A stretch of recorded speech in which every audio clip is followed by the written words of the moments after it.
day, all. I'm Epstein, and here we are with your morning flash update for Friday, the 4th of April, 2025, about 8:10 a.m. Central Time.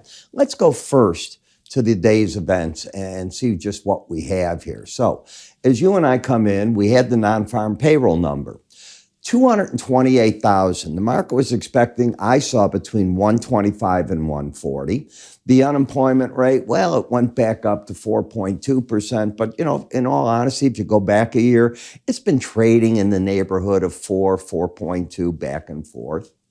The private sector added a lot of jobs. Now, you got to understand when this report cutoff date is, because it doesn't match up with the Challenger grade that said you're going to see a lot more people let go. But that was government jobs. So have we seen all that here? That's going to be a question people ask. Government payrolls up 19,000. By the way, up 19,000. Understand that. Keep hearing they're all being fired.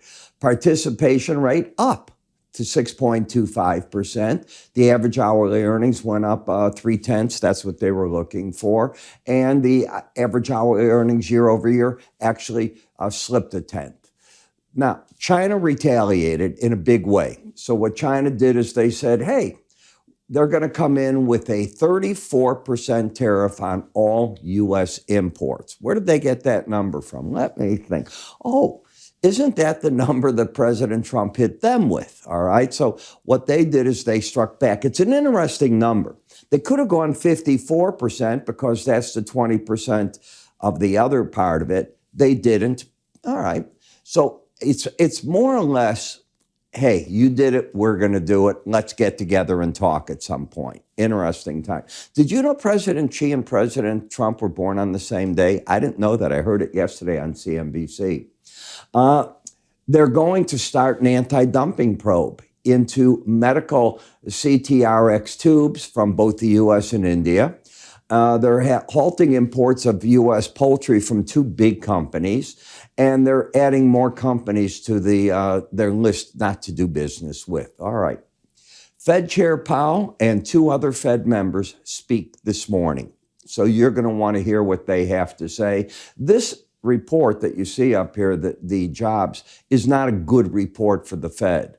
It doesn't put the Fed in a position where they should become right now and worry about labor. It's still strong going into it. And that's what you're hearing from the different people that work for President Trump on the morning airwaves, that these are good numbers. It shows that the economy is still in very good shape.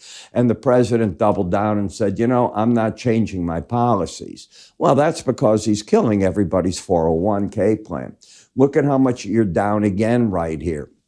So what's taking place now is even the gold market slipped back. The dollar is basically stable.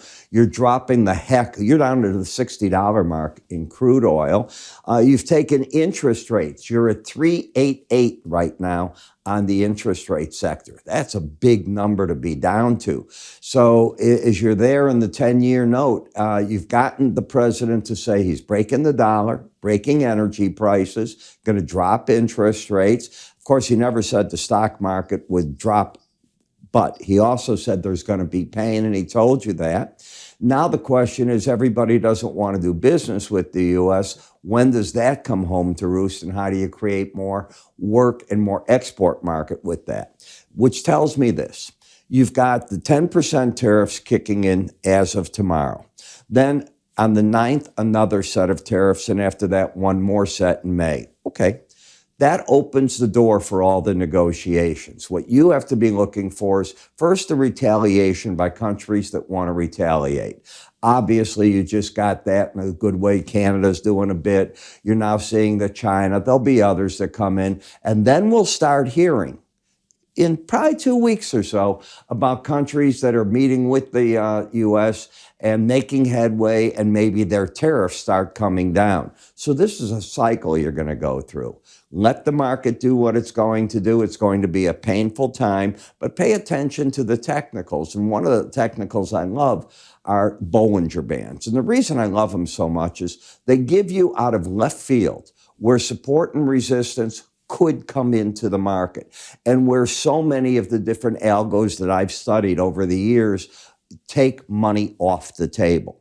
How do you work with it? What do you do with it? Just go to iraepstein.com, education, and educate yourself. The course is right there.